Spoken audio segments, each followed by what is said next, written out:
This is my music video analysis for Year 13 coursework.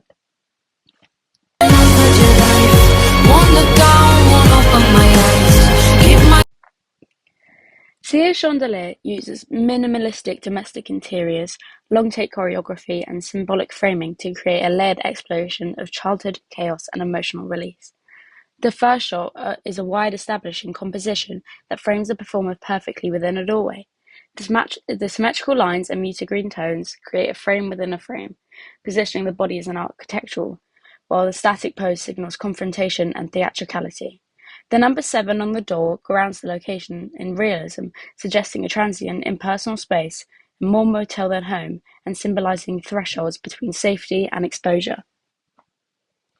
In the second shot, a medium close of the dancer on a worn couch shifts the energy. Her limbs slash diagonally across this frame, generating chaotic momentum, while soft, diffuse lighting highlights the textures of skin and fabric. The couch, an ordinary domestic object, becomes a stage, embodying the video's central tension, unrestrained performance within private interiors. The implied editing here accelerates, likely matching rhythmic beats to amplify the sense of manic freedom. The third shot, a vertical silhouette against an overexposed window, reduces the performer to a simplified outline. Details disappear, so only gestures remain. The window becomes a threshold, a symbolic promise of escape that simultaneously flattens individuality into anonymity. The shot punctuates the video's more kinetic sequences, using negative space and backlight to universalize emotional expression. The restraint contrasts sharply with the fourth shot, an establishing tableau of an empty living room. The muted palette of pastels and worn textures builds a melancholy atmosphere, while static composition and stillness provide a visual breathing space. The absence of the performer temporarily centers the mise-en-scene, transforming the domestic environment to a silent witness of past emotional eruptions. The fifth shot returns to dynamic release, a full-body center frame where choreography dominates the scene. Debris scattered across the floor signals previous chaos, while symmetrical architectural lines frame expansive movements, creating a cathedric blend of danger and liberation. Long takes capture the rawness of performance without over-fragmenting the body, distinguishing Chandelier from quick cut pop videos. In the sixth shot, we find the performer collapsed in a corridor, framed at its deepest point. The narrow, vanishing perspective isolates the body with claustrophobic space, intensifying emotional exhaustion. High contrast lighting makes the edges almost dissolve into the shadow, visually symbolizing psychological breakdown. Threshold imagery returns in the seventh shot, a distant silhouette framed by a bright doorway against darkened surroundings. The extreme tonal contrast produces an uncanny separation. The performer appears ghost-like, as though observed from a memory or after a disappearance. This sense of entanglement crescendos in the eighth shot, where the dancer wraps herself in curtains by a backlit window. Here, domesticity transforms into danger. The translucent fabric becomes both a costume and a restraint, visually interpreting the lyric "swing from the chandelier" without showing a literal chandelier, its glamour entangled with suffocation. Finally, the ninth shot provides stillness, a frontal portrait framed symmetrically by the doorway. After chaos, the performer stands exposed, confronting the audience while maintaining anonymity through wig and bodysuit. The neutral lighting and static framing signal quiet vulnerability, ending the video on an ambiguous, introspective note. We now move on My limbs are frozen, my eyes won't close, and I can't say to Billie Eilish, Bury a Friend. The first shot is a low horizontal close-up of Billie under a bed. This uses minimal lighting and saturated tones to heighten intimacy while generating unease. Curtains diffuse dim window light, creating soft silhouettes, while a metallic object in the foreground adds a visual tension held slightly longer. This composition establishes discomfort and functions as an emotional anchor repeated later in the video.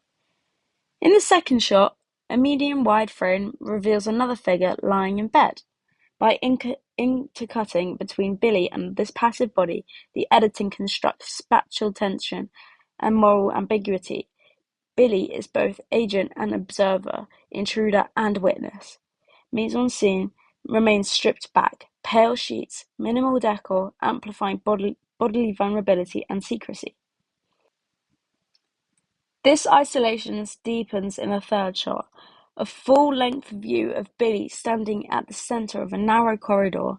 Strong one-point perspective funnels attention directly onto her small figure, compressing space into psychological claustrophobia. Here, the static hold amplifies suspense before cutting into faster inserts.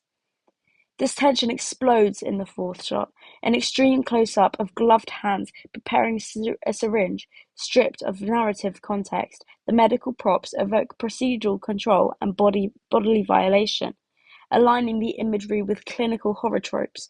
Insert editing fragments the action, escalating anxiety while establishing narrative clarity.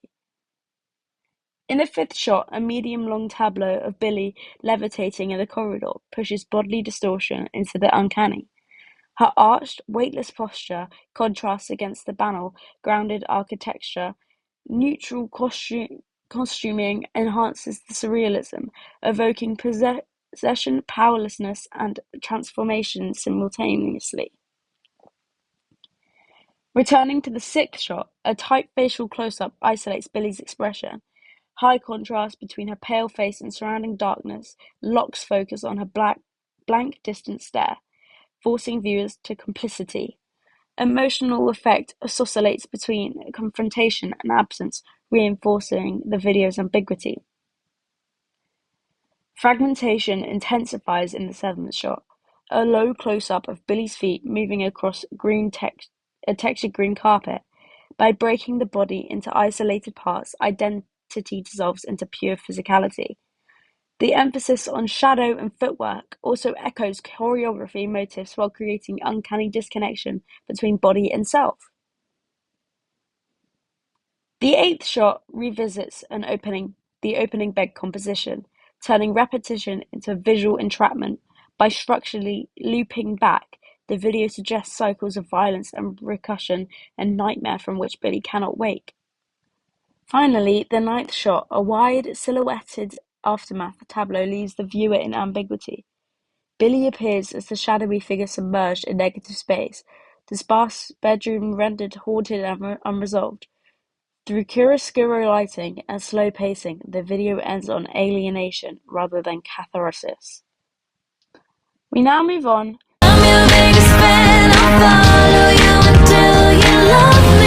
to Lady Gaga Paparazzi. In the first shot, a medium close-up framed through a simulated paparazzi lens immediately implicates viewer in surveillance. Crosshair overlays and monochrome filters replicate tabloid photography, collapsing the distinction between private intimacy and public spectacle. This tension escalates in the second shot, a medium paparazzi-style frame capturing a sudden shift from romantic embrace to violence on the balcony. Editing accelerates here, emphasizing the brutality of celebrity betrayal while aligning the viewer with invasive media technologies. The third shot, a high-angle long view of Gaga collapsed on the ground, transforms her body into a public spectacle. Paparazzi swarm around her, visually literalizing consumption. The audience is complicit in her objectification. In the fourth shot, a symmetrical wide composition stages Gaga's wheelchair-bound red carpet arrival. By theatricalizing disability, the video subverts tropes of recovery, trauma becomes performance.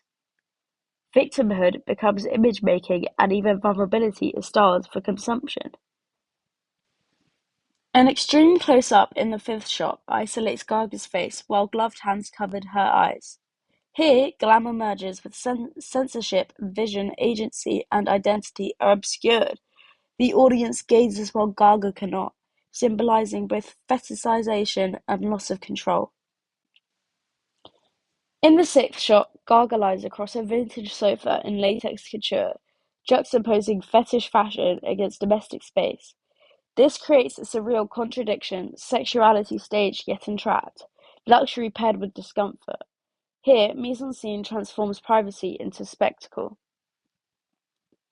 The seventh shot presents Gaga against a stark backdrop, overexposed lighting, flattening detail where elaborate headpieces and monochrome costumes refrain her as an art object. The effect deliberately dehumanizes, elevating her to iconography while critiquing fame's aesthetic commodification. In the eighth shot, Gaga's medium-long pose with an opulent interior signals narrative power shift. Surrounded by symbols of decadence, liquor bottles, ornate furniture, she transitions from passive victim to calculating agent, using material excess to perform control. The ninth shot, Gaga's mugshot framed in black and white, completes the transformation from star to spectacle. Institutional aesthetics turned shame into status, satirizing the entertainment industry's obsession with scandal. Fame and infamy collapse into the same consumable image.